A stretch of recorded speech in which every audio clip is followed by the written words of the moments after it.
News. Right now at 5, sadness and outrage in the wake of 2 mass shootings over the weekend. How the Bay Area came together in a call to action.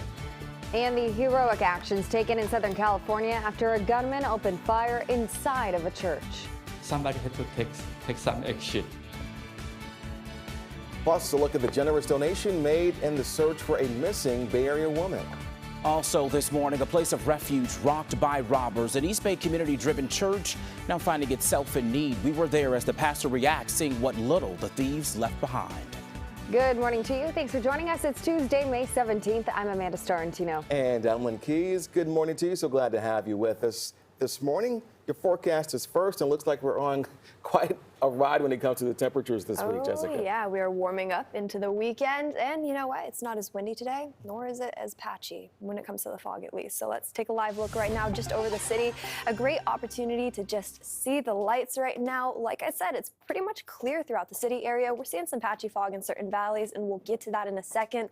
But as we take a look at our weather headlines for this afternoon, like I said, patchy fog as we start off this morning off in the valley areas. We are warming up as we head into the afternoon, a little bit more breezy as we extend into those evening hours, and also temperatures are going to peak as we head into mid portions of this week. Today alone, though, really not that bad. We're still expecting mid-80s in the forecast in the inland areas, just off in the Tri-Valley too, and then we're also dealing with pretty breezy conditions. That onshore flow still pushing in along our coast, even into the bay as we extend into this afternoon, but it's a lot more sun in the forecast for us, and we'll have more on that coming up in just a little bit in your full forecast. But for now, Gianna, how's things looking out there? You know, not too bad as far as traffic goes. We're actually moving pretty nicely on most of our Bay Area bridges. What you do want to look out for, though, there are a few wind advisories that were issued by Caltrans overnight. These are different than what you hear from the Weather Center, but a little gusty if you're heading across the San Mateo Bridge. They've got those CMS signs illuminated.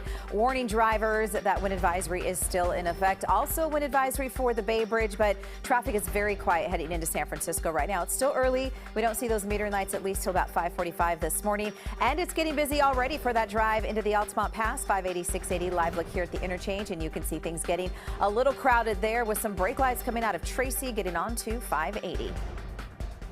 I'm Ann Makovic at the Live News Desk, taking a live look at the White House as we kick off our morning headlines. The president and first lady are leaving this morning for Buffalo, New York. They are going to meet with some of the families of the victims of Saturday's mass shooting there this morning. Of course, police they're still investigating this case from 3 days ago. They say a white gunman went on a racially motivated shooting spree, killing 10 black people and injuring 3 others at a grocery store. The president is expected to once again urge Congress to pass new gun control legislation. In Ukraine, a very bloody chapter of this war appears to be over. The siege of the port city of Mariupol, as Russia says Ukraine's holdout forces have surrendered. Efforts underway to evacuate the last of them right now, and Ukrainian officials say they had completed their mission because there was no way Ukraine could actually free the plant from Russia's grasp by military means. And in Contra Costa County, the reward for info in the disappearance of Alexis Gabe is now $60,000, thanks to a $50,000 donation. She was last seen on January 26 when she told her family she was visiting an ex-boyfriend in Antioch. Last week, police say they recovered her phone case. They believe it was thrown out by this man, caught on video walking away from Gabe's car on the day of her disappearance. And that is a look at your headlines at this hour. Len. All right, Ann, thank you.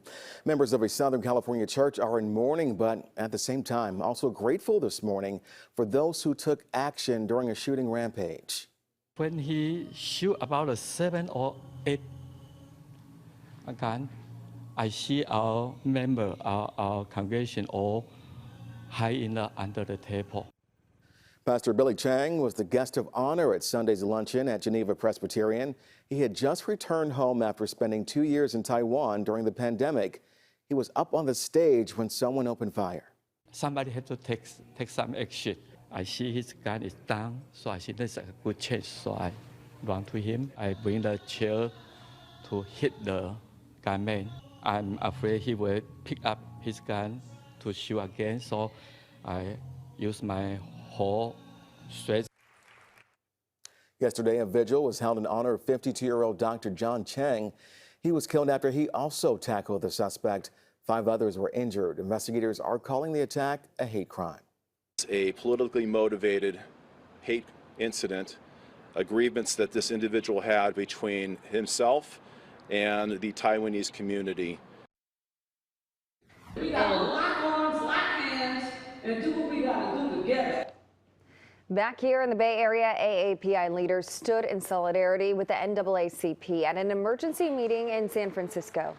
This after the major acts of violence we've seen in just the past few days across the U.S. KPIX 5's Andrea Borber reports on the united call for action against hate-fueled violence. We have lost again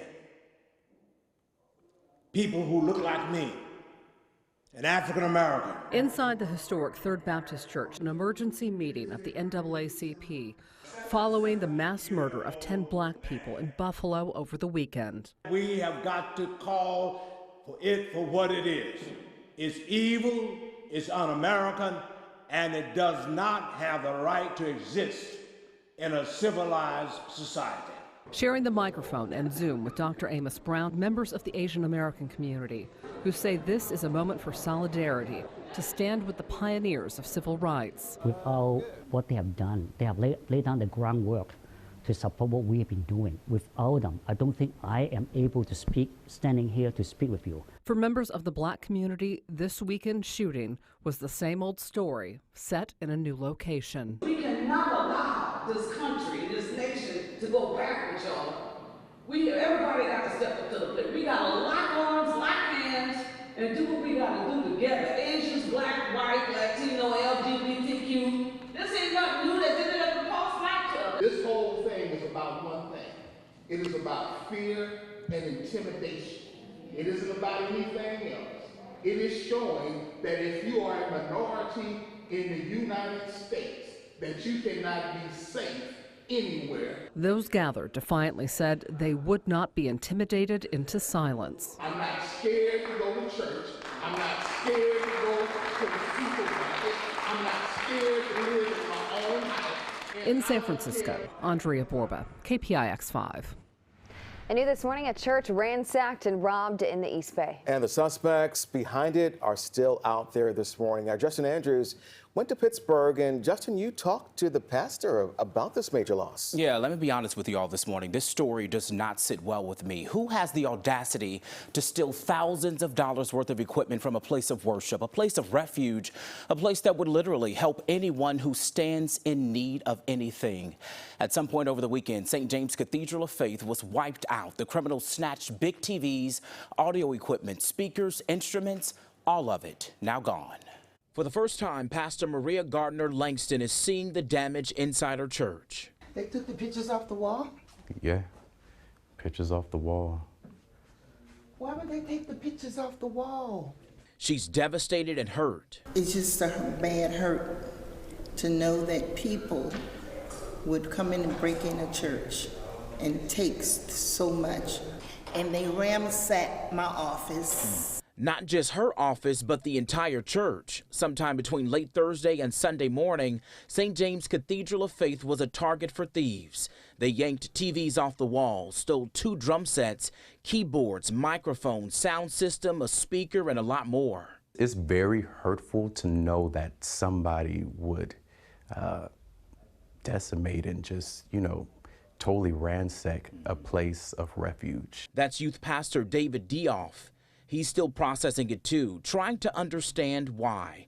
This isn't the first time the church has been broken into. It was just a few months ago this same thing happened, but nothing was taken. And back in November, part of the church was burned when a fire broke out, so they've been having services outside in the parking lot. And we want to be a beacon to the community, and as positive as we are in the community, it just sucks that somebody would come and try to steal our light. Church leaders say the crooks disconnected the alarm system and snatched the cameras from the walls, even taking gifts stored from their Christmas toy drive. But the thieves, they did leave this gift. Someone can get blessed still. A place of refuge pained by cowards who took at least $20,000 worth of church equipment, not even counting the cleanup and repairs. In the Word of God, he didn't promise me that it wasn't going to be trouble. He didn't. But he did promise me that he'll be there when the trouble comes. I heard that pastor there. She is fastened by her faith, saying they will bounce back yet again. The pastor told me they're going to have to hire 24-hour security. She says it'll be pricey, but she says at this point, they just have to do it. Amanda? It's too bad it has to get to that point. Justin, thank you for that story. Now to the coronavirus. The Contra Costa Community College District just announced that it will keep indoor mask requirements in place through at least this summer semester. The move comes as we are seeing COVID spikes in Bay Area schools, leading some to wonder if masks are the answer. If I'm going to be with a lot of people that I don't know and it's coming and going, I will wear a mask. I mean, everyone has different opinions on, the mask mandate. But for me personally, especially for indoors, I choose to wear a mask. Dr. John Swartzberg from UC Berkeley says we are now dealing with a subvariant of an Omicron subvariant. There is evidence this offshoot of the subvariant can better evade immunity and spread even faster. If it's going up, that's the only way to protect, otherwise it's going to be worse. And Dr. Swartzberg says to change the course of this surge, it's important to be vaccinated and boosted and wear masks indoors. So far in the Bay Area, there's only a recommendation to wear masks. The FDA is also expected to authorize a booster in the upcoming weeks for children between the ages of 5 to 11.